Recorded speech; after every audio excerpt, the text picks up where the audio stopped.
এক টুকরো আকাশ কিনবো তোমার নামে।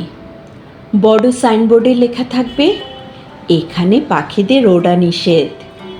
উঠতে দেব না কোনো কিশোরের লাগামহীন ঘুড়ি কিংবা উড়োজাহাজ নামক দানবকেও। মেঘ থাকবে না সেই আকাশে, তোমার প্রিয় নীলাকাশ অটুট থাকবে সর্বদা। ইচ্ছে হলে দুজন মিলে তীব্র শীতে রোদ পোহাবো, ভীষণ খরায় বৃষ্টি নামাবো। আকাশের এক কোণায় দেব পূর্ণিমার চাঁদ, তোমার আলোয় জ্বলবে সে চাঁদ। আর আমি মুগ্ধ হয়ে তাকিয়ে রইব তোমার পানে অনন্তকাল যাবৎ। হ্যাঁ, কোনো একদিন এক টুকরো আকাশ কিনব, শুধু তোমারই নামে।